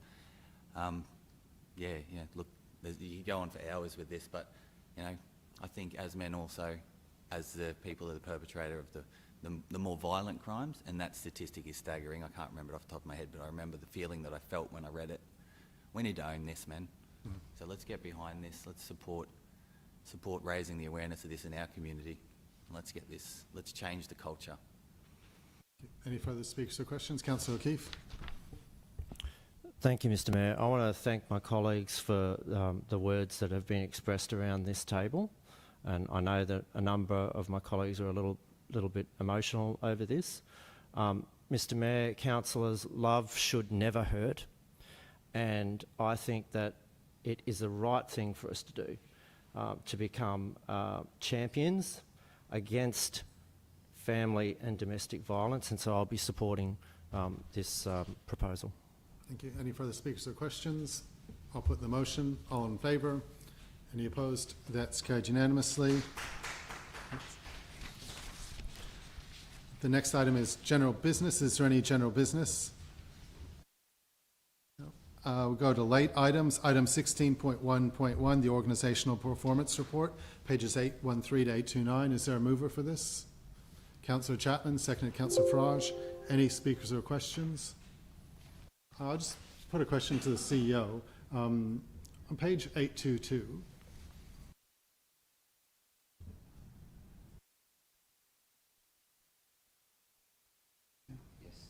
I just feel like every time we discuss local spend, we don't have a real target because, well, first of all, we have this 75%, which I don't know if we've ever met.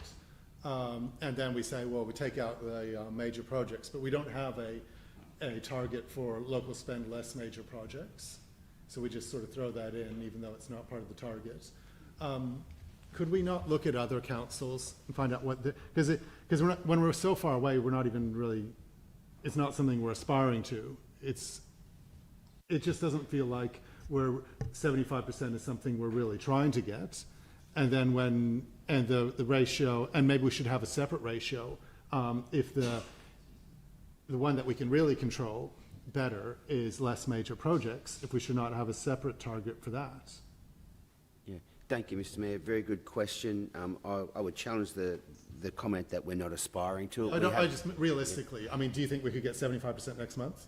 Absolutely not. Yeah. And that's mainly because there is a large number of high-value contracts which cannot be serviced by the local industry. Yeah. So it'll be extremely difficult for us to achieve 75% when we have significant capital spends where the local industry can't meet with that demand. So I agree with you. I think it is disappointing that we can't get to that level. We do provide significant benefit to local suppliers in terms of our preference policy, up to 15%.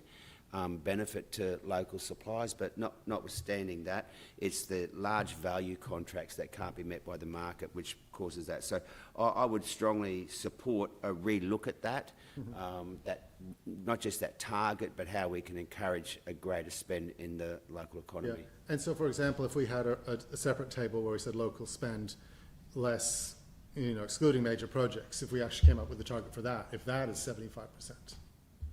Yeah, I think it'd be something we should workshop. Yeah. I think if we look at the number of transactions that we have in our credit system, the large percentage of that is local, but when you look at the dollar, there's a significant amount that's not local because of the reasons I provided before. So, Mr. Mayor, I will take like that Technology comment. One, that's not a That's not an American absolutely. company. Yeah. So I'll take that on board and endeavour to bring that back as a briefing session to workshop with councils about how we could set more meaningful targets. I know that the Acting Director of Organisational Services is keen to comment on this as well, Mr. Mayor. Okay, yes. Okay, I suppose this is one that we've been working on for a while, so I just did want to, I suppose, provide some feedback that we have been looking at it. It is a target that we 100% believe that it's unachievable based on all the facts that everyone has spoken about already. So we are working on it. What we are doing is a guideline at the moment so that we can actually categorise our suppliers properly as well. Because one of the things is, you know, do we put in ergon but not Stanwell? But, you know, like, so there's really some nuances in there that are a little bit difficult to deal with. So we are putting some guidelines around that. More than happy to come back and have a workshop about it, because I think it would be really good to get councillor input as to what they would like to see. And there may be other better measures for us to use rather than a percentage. Thank you. Thank you. Any further speakers or questions? I'll put the motion. All in favour? Any opposed? That's carried unanimously. The next item is 16.1.2, the tender award for Denman's Camp Road, pages 830 to 845. If we need to move into confidential, we'll need to move for that, or is somebody happy to move the recommendation? Councillor Byrne? Yep. Move into. Is there a seconder for that? Yeah, Councillor Chapman. So we're moving into confidential under section 254J3 of the local government regulation, because it's necessary to close the meeting to discuss attachment 2, the tender evaluation report. All in favour? Any opposed? That's carried unanimously. See you, Karen. Yeah, it is. Yeah. So we need to confirm that live streaming is stopped, Mr. Mayor.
put them. I'd just like to speak for this. Yep. This would be a great area to be upgraded between Torquay Road and Bonaval Drive along the Camp Road. It is a major route for people to get off the new boundary road into Torquay, and so it's great to see that our infrastructure and roads are being. Thank you. I'll put the motion. All in favour? Any opposed? That's carried sorry? Opposed? That's carried 10-1. The next item is item 15.1. Yeah, Mr Mayor, I'd like to apologise to council. I've marked this one confidential, and in hindsight I can see no reason why it should be confidential and not considered in the open part of the council meeting, except for attachment A, and it's the officer's recommendation that the item 4, which reads pursuant to section 247, that the last sentence is a typo and should have been deleted, where it says in accordance with attachment A. If that was adopted, it would prejudice the council financially. So I'm happy for it to be discussed in open council. There's no need for it to move into confidential, except for if councillors wish to discuss section attachment A, where that's commitment information that's commercial and confidence in nature. If the council did want to discuss that, we'd provide the resolution for the council to move. Yep. Is there a mover for the motion, the officer's recommendation, or do people need to take it in confidential? Councillor Farage? Are we moving the amended motion, Mr Mayor? Yes, that Is deletes yeah. attachment A. Yep. Yep. You have yep, Councillor Farage, second to Councillor Byrne. Any speakers or questions? I'll put the motion. All in favour? Any opposed? That's carried unanimously. There are no further items on the agenda. I'll close the meeting at 12:16. Thank you, everyone. Let me just wait for confirmation.